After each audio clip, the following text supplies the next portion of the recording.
Salam sejahtera. Kami dari kumpulan 6. Kami ingin membentangkan rasuah korporat antarabangsa.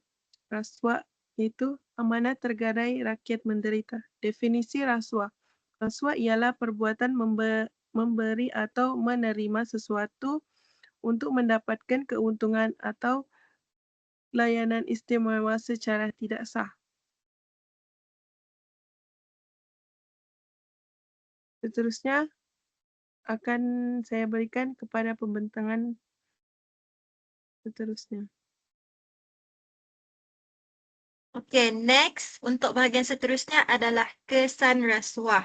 Jadi untuk bahagian ini, ianya terbahagi kepada 3 aspek, iaitu individu, organisasi dan juga negara. Jadi first, mula dengan individu. Jadi kalau seseorang terlibat dengan rasuah, dia boleh kehilangan pekerjaan dan kerjaya. Selain itu, nama baik dia juga akan tercemar dan orang susah nak percaya. Jadi dari segi emosi pula, dia mungkin akan rasa tertekan dan ada masalah dari integriti diri. Seterusnya dari aspek organisasi. Jadi rasuah ini boleh merosakkan imej sesebuah syarikat. Bila imej ini dah terjejas, syarikat boleh mengalami kerugian kewangan dan pelanggan dan rakan niaga akan hilang kepercayaan yang menyebabkan pengurusan dalam organisasi jadi tidak baik. Last sekali, untuk negara, rasuah boleh menjejaskan imej negara di peringkat antarabangsa. Jadi bila imej buruk, pelabur asing pun akan menjadi kurang yakin untuk melabur. Selain itu, sistem pentadbiran juga boleh jadi lemah. Jadi jelas bahawa rasuah akan memberi kesan yang sangat besar kepada semua pihak. Untuk bahagian seterusnya, saya akan serahkan kepada pembentang seterusnya.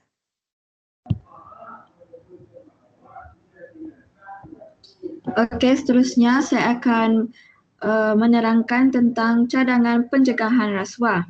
Pertama, di mana kita boleh mencegah rasuah dengan penguatkuasaan undang-undang iaitu Perkasakan Peranan Suruhanjaya Pencegahan Rasuah Malaysia.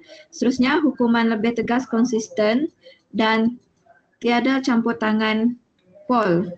Untuk kedua, iaitu ketelusan pentadbiran, di mana pentadbiran haruslah amalkan tender terbuka.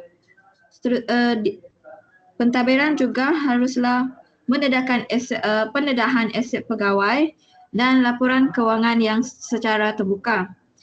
Dan ketiga iaitu pendidikan dan kesedaran.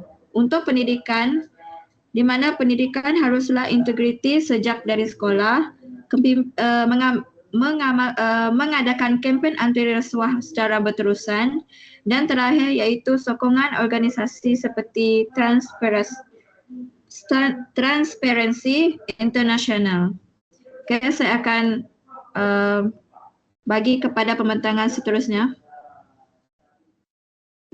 Baiklah, bagi bentuk ataupun jenis rasuah, terdapat 4 iaitu yang pertama, meminta ataupun menerima rasuah. Sebagai contoh, kelakuan ini dilakukan oleh seseorang individu, biasanya penjawat awam ataupun ejen, secara rasuah meminta atau menerima suapan sebagai balasan untuk melakukan atau tidak melakukan sesuatu perkara yang berkaitan dengan bidang tugasnya. Yes, seterusnya iaitu menawarkan atau memberi rasuah. Terdapat pihak yang memberikan atau menawarkan suapan kepada pegawai awam untuk mendapatkan sesuatu kelebihan atau mempengaruhinya dalam menjalankan tugas rasmi seperti kita macam mana kita nak orang tu buat kerja tugasan kita, tapi kita akan bagi duit sebagai rasuah untuk mereka membuat kerja yang tugasan kita tu tadi, seperti itu. Seterusnya bagi mengemukakan tuntutan palsu, kesalahan ini dilakukan oleh seseorang individu yang mengemukakan dokumen seperti resit, invoice atau tuntutan perjalanan yang mengandungi tuntutan palsu dengan niat untuk memperdayakan majikannya atau agensi kerajaan bagi mendapatkan bayaran. Contohlah macam driver lori tu tadi. Dia sebenarnya dia punya muatan tu dia tak cukup. Muatan yang dia bawa tu banyak. Terus dia bagi rasuah kepada polis tu. Jadi polis tu pun menerima rasuah tersebut dan itu merupakan bukan pemandu tu tadi yang dia bagi surat ataupun resip tu tadi yang salah, yang palsu, itu merupakan tuntutan palsu lah. Kiranya dia minta bayar free macam tu. Okay, akhir sekali ialah penyalahgunaan jawatan atau kedudukan. Okay, penyalahan gunaan jawatan ini selalunya dilakukan oleh pegawai badan awam yang menggunakan kedudukan ataupun jawatannya untuk mendapatkan suapan bagi dirinya sendiri, saudara maranya atau sekutunya. Macam kabel.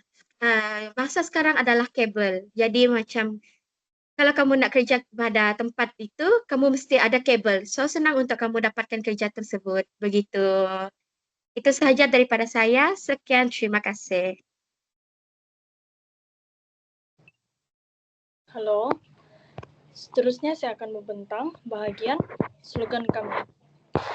Kenapa kami pilih amanat tergadai, rakyat menderita? Okey, definisi bagi daripada slogan kami ini adalah amanat tergadai bermaksud tanggungjawab yang sepatutnya dijaga dengan jujur telah dikhianati. So, contohnya melalui rasuah. Bila ini berlaku, bukan hanya individu yang terlibat yang terjejas, tetapi seluruh rakyat akan menanggung akibatnya. Jadi bayangkan kalau amanah yang diberi disalahgunakan, siapa yang paling dapat terkesan? Sebab itu, slogan kami ialah amanah tergadai, rakyat menderita. Itu saja dari saya.